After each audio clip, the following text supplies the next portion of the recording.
Coming up on Cronkite News tonight, how families struggling after the pandemic could get some relief with the child tax credit. And a COVID outbreak causes a Boys and Girls Club location to close in the Valley.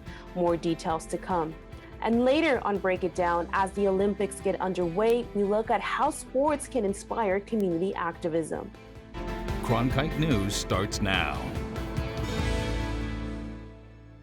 Good evening and welcome to Cronkite News on Arizona PBS.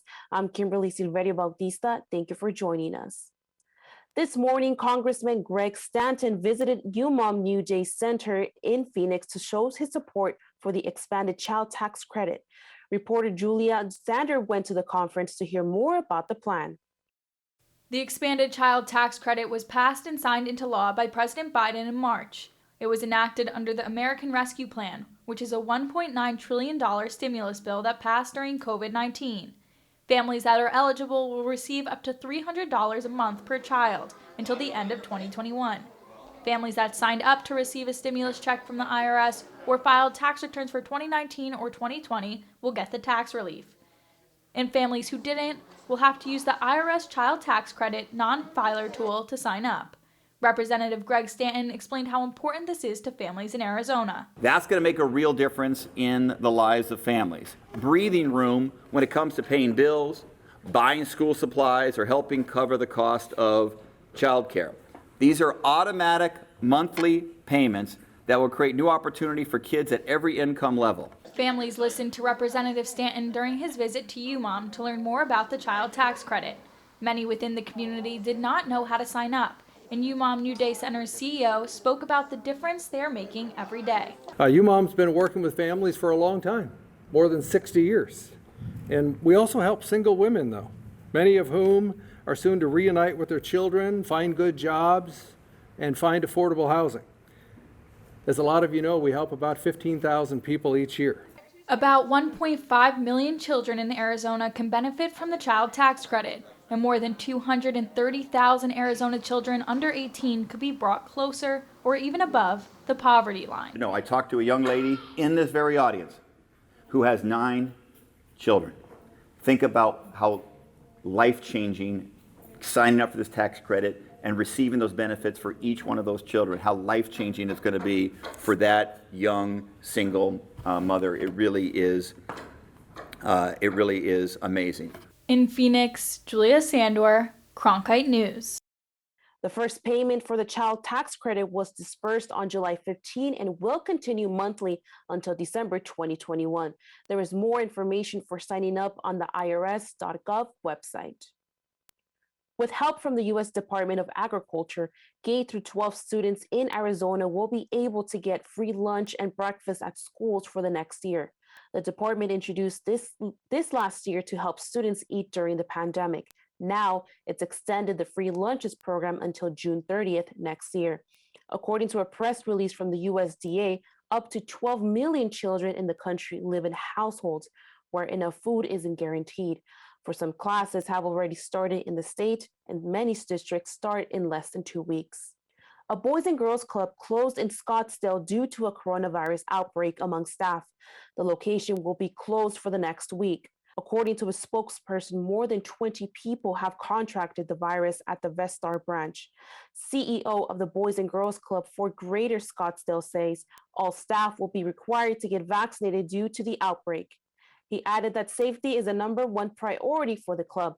Masks are required for everyone who is not vaccinated, including all youth staff. The federal government is buying 200 million additional doses of Pfizer's COVID-19 vaccine. The company says just over half of the shots will be delivered by the end of the year. The remaining doses will be available by the end of April 2022. The U.S. announced in June it was buying 500 million doses of the vaccine to donate to other countries. In the meantime, U.S. demand has slowed. The CDC says about 252,000 Americans are fully vaccinated each day. That's the slowest pace since January. Should vaccinated people start wearing masks inside again? That's something the White House is considering right now. The CDC says the U.S. is averaging more than 40,000 new cases every day, but less than 58% of people 12 and up are fully vaccinated.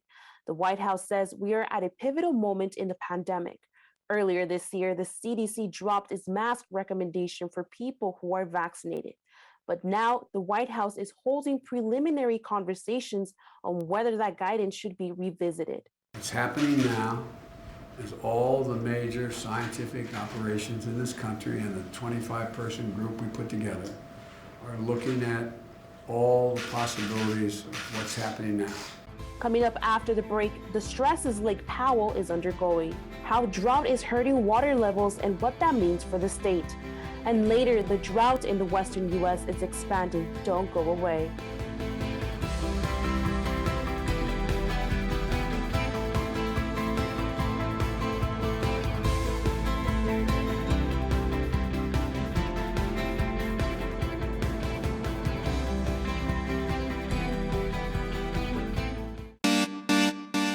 Stay in the know on the go. At Cronkite News, we work hard to report the facts and keep you updated, whether we're on set or on the scene. Taking it from the studio to the field. So I'm here in South Phoenix. In Phoenix, we're just a click away. Follow us on Facebook and Twitter, or find us online at cronkitenews.azpbs.org. Ready to watch the best of PBS anytime, anywhere, on nearly any device? It's easy with the free PBS Video app. Simply download the PBS Video app on your mobile or streaming device. Now you can watch the latest PBS episodes or catch up on the shows you missed. And when you support your local station, you can get PBS Passport, giving you access to more episodes, more specials, more of what you love.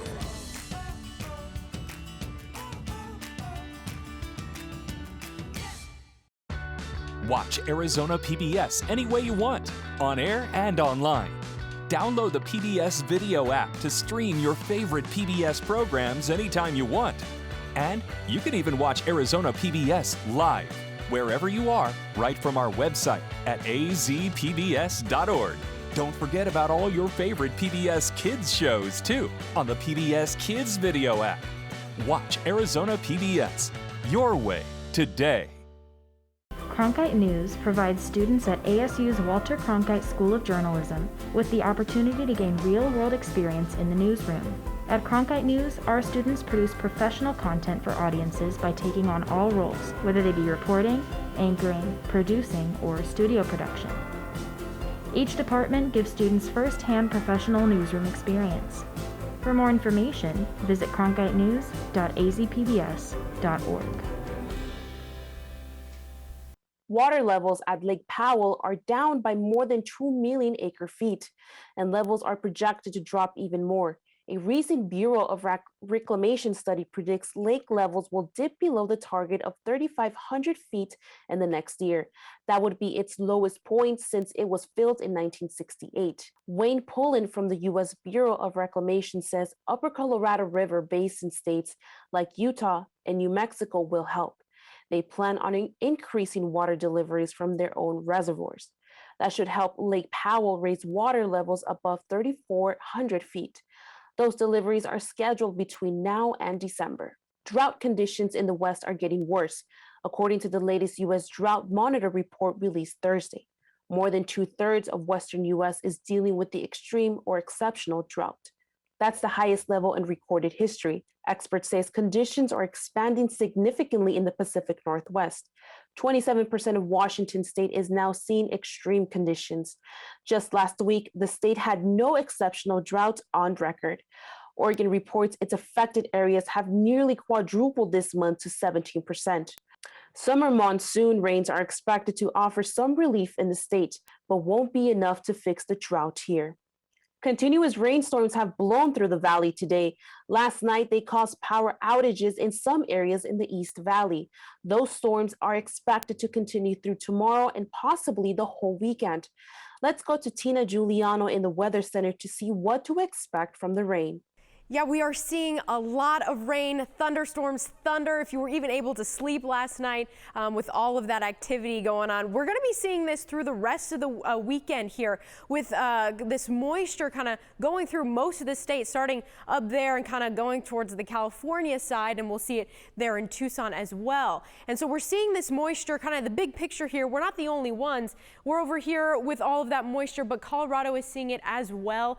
And even with that rain, it's giving us pretty low temperatures, 86 here in Phoenix, which we haven't seen in a couple of weeks, and in Flagstaff 68. Even over there in Lake Havasu City, where it's usually really hot, it's only 97, which is a welcome change for them, I'm sure. And for the rest of our evening, taking a look at, we're going to get those storms probably the rest of the night with that flash flood watch. We're going to be seeing that through the end of the weekend. So we have some pretty cool temperatures, though, with those clouds, and that rain will be ending over here on 82 degrees. But throughout the rest of the weekend, like I said, 50% chance of rain and thunderstorms. 88 degrees, though. I wouldn't suggest going on that evening walk, but it's definitely fun to look at and enjoy. Throughout the rest of your next work week, it'll be a pretty change of pace with some sunny skies, triple digits here, even on Tuesday and Wednesday, 106. So make sure you're staying safe on those flooded roads, and take the time to enjoy the weekend. In the Weather Center, Tina Giuliano, Cronkite News. After the break, we take a look at the Olympics. We'll show you how they look without any spectators. Stick around.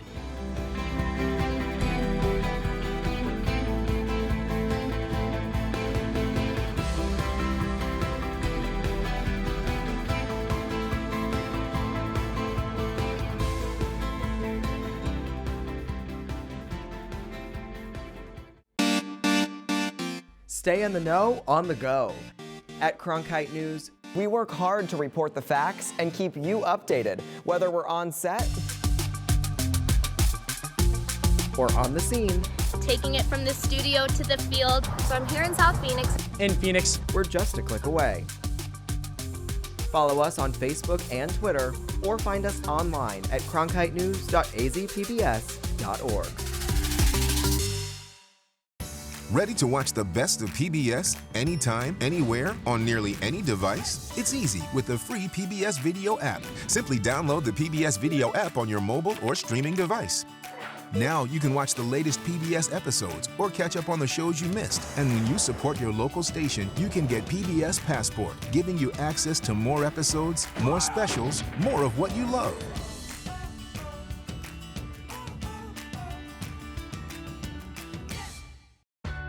Watch Arizona PBS any way you want, on air and online. Download the PBS Video app to stream your favorite PBS programs anytime you want. And you can even watch Arizona PBS live, wherever you are, right from our website at azpbs.org. Don't forget about all your favorite PBS Kids shows, too, on the PBS Kids Video app. Watch Arizona PBS, your way today. Cronkite News provides students at ASU's Walter Cronkite School of Journalism with the opportunity to gain real-world experience in the newsroom. At Cronkite News, our students produce professional content for audiences by taking on all roles, whether they be reporting, anchoring, producing, or studio production. Each department gives students first-hand professional newsroom experience. For more information, visit cronkitenews.azpbs.org. UFC Fight Night 191 Dillashaw versus Sandhagen is set to take place tomorrow at the UFC Apex in Las Vegas. Opening the main card will be about featuring a local fighter who recently broke into the top 15 at bantamweight. Kyler Phillips has been training in Arizona since the age of 6. When he's available, he helps out at Two Knuckles Gym in Surprise. Instead, he'll face Raulin Paiva in the ring. While disappointed, he's ready to face the challenge. You have to be technical. You got to break things down. You got to be more almost like a surgeon. You got to get very precise on what you want. For me, my motto, as long as we're here and we got this breath of oxygen, as long as we have more opportunity, we're taking that mindset and we're going to just go with it. Let's flow. Let's get it. And I can't wait. Let's go fight. You can watch UFC Fight Night on ESPN and ESPN Plus tomorrow night. Japan spent billions of dollars to prepare for these summer games. Then came the pandemic. and most venues were suddenly closed to Olympic spectators. CNN's Will Ripley takes us on an aerial tour of Tokyo, and those massive structures now lying vacant. Taking off, it really hits you. Hosting the Tokyo 2020 Summer Games is a massive logistical challenge. This is one of the biggest cities in the world. Every single direction you look in, there's skyline. It's never ending. One building really stands out. Tokyo's $1.5 billion Olympic Stadium. Right now we're flying over the centerpiece of Tokyo 2020. Almost 70,000 seats in that stadium. Nearly all of them empty. The Olympics' first ever spectator ban. A dramatically scaled down opening ceremony. Organizers say only about 950 VIPs attending, including U.S. First Lady Jill Biden. We get a closer look on the ground. This is as close as most Japanese are able to get to their Olympic stadium. Police have shut down surrounding roads and even fenced off the perimeter. For everyday folks, this is their only shot at seeing the Olympics up close. Public opinion polls show Japanese overwhelmingly don't want the games to go forward, but you wouldn't know it looking at these long lines of people who are waiting to take selfies in front of the Olympic rings. I'm worried about the Olympic bubble. It's not perfect, but I want to cheer on the athletes. That bubble to protect athletes from COVID-19. A small but growing number of athletes are testing positive, even inside the Olympic Village. I'm so excited to go to Tokyo, but I'm also terrified the fact that you could fly all the way there and then test positive. Athletes are tested for COVID daily, asked to arrive 5 days before competing and leave 2 days after. From above, you can see how packed it is. Some 18,000 athletes and officials will be staying in those buildings down there. You can see a lot of their national flags on the sides. Most of the Olympic venues are here in Tokyo. Japan invested billions, only to have fake crowd noise echoing through all those empty stands. This is going to be an Olympics like none other, and the world is watching. They want to see if Japan can pull this off in the middle of a pandemic, in the middle of a state of emergency, without the Olympics turning into a super spreader event. Will Ripley, CNN, flying above Tokyo.